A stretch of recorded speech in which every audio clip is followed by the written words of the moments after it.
I guess I've been collecting Regal Robot's archive collection concept maquettes for about 5 years now. But if there's one thing that these all have in common, is that all of these concepts ended up as a character that you later see on screen. But if you look at all of the maquettes that were created during the production of Return of the Jedi, there are quite a number actually that never got used at all. This may be difficult to see as you look through here because a number of these ones that you may not recognize are actually early concepts for characters that we know and love. For example, this one is a humanoid concept for Jabba. The process they used for the more minor background characters, though, involved basically just asking artists on the staff to sculpt something just from their imaginations. And then George Lucas came along and picked out the designs he liked. Some of them he might have asked for tweaks to be made and so forth, but in some cases, a design just never ended up getting used. And that's what I want to talk about today. I'm not actually sure how many of these maquettes ended up not being used in any way in the final film, but I know there are several, and there are two in particular that have been in all of these photos that you've been seeing that I'm going to be specifically referring to today because Regal Robot has decided to make replicas of them. I think the best reference photos I have of these actually come from that Smithsonian magazine cover. You can see them both right here if you know what to look for. The first one is actually right here. This is known as Bubblehead. Since this is the highest quality photo I have access to and it's a little bit difficult to see, I'm going to make an exception to my usual way of doing things and go straight to the Regal Robot replica, which you see here, and that'll allow you to see a little bit more of what I'm talking about. If we look at it from the side, I think you can get an idea where he got the name Bubblehead from, although he does look, to me at least, a little bit like an octopus or a sort of human octopus hybrid in some sense. So I do get a bit of a Cthulhu vibe from him. He does remind me of a couple of specific characters, though, actually. One of them is this fake Wizard of Oz from the original Wizard of Oz movie, and another is this puppet used in the Corbomite maneuver from Star Trek, the original series.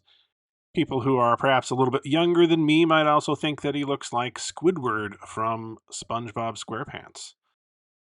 The original maquette was sculpted by Dan Howard, who was a foam fabricator and a builder on many of the large creatures for Return of the Jedi. Now, unfortunately, he has passed away, and I don't know that anyone ever really talked to him about his intentions with this maquette, so we'll just have to guess at that. I do wonder if he wasn't at least subconsciously influenced by some of the characters that I did just mention, except for maybe Squidward.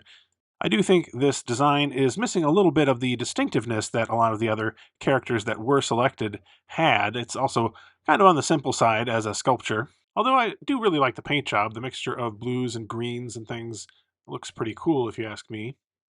It is interesting to think about, though, what would have happened if George Lucas had selected this as one of the Jabba's Palace aliens, and maybe even Kenner would have made a Bubblehead figure, and we would have all fondly remembered the character of Bubblehead. But that didn't happen.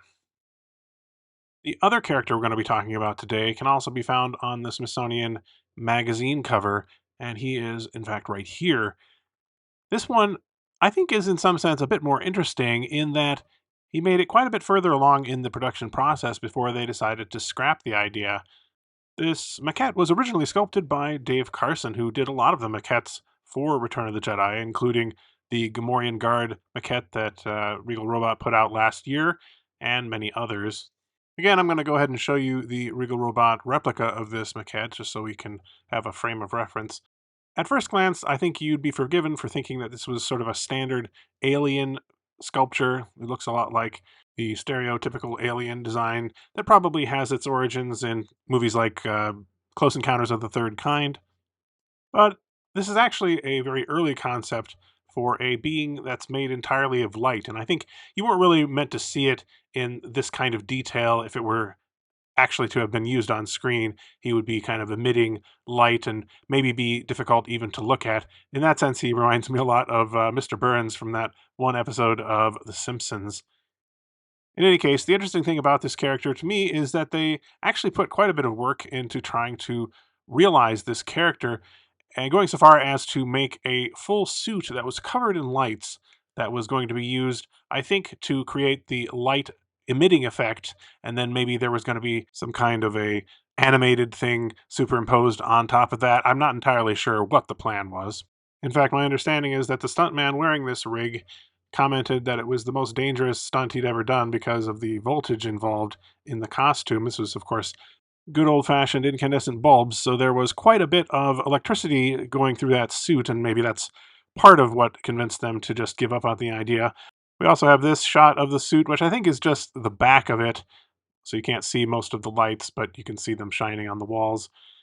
I think probably this effect ended up just being too much work for what it was worth, and they just decided to give up on it.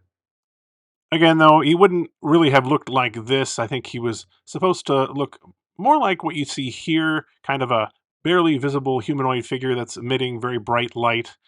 It's kind of a cool concept, but honestly, it doesn't really fit in with a lot of the stuff we see in Jabba's palace, especially because Jabba's palace itself is generally a pretty dark and dismal place. So here you can see the two maquettes together side by side, give you an idea of how they compare size-wise to one another. This one here, Bubblehead, is about 6 inches tall with the base, I believe, and Lightman is about 8 inches tall with the base. So they actually are fairly large as these things go. You can see, this nice hefty pieces. They're on solid wood and solid resin, so they do feel high quality.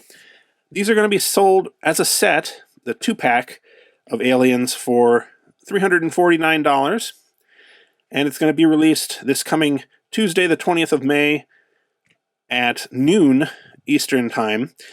I have a link in the video description that you can use to go to the Regal Robot website and check that out.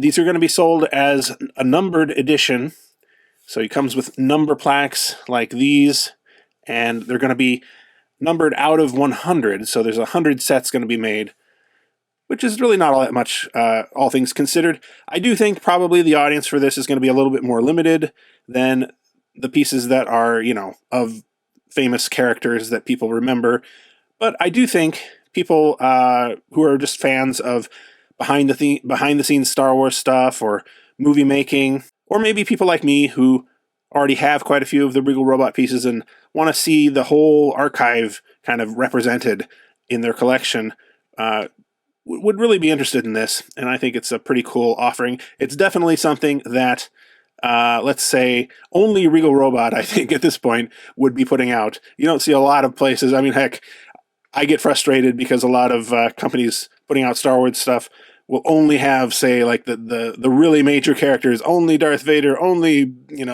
the child, Baby Yoda. This is going in the exact opposite direction, extremely, extremely niche characters, but I love them for that. So anyway, that's about it for today.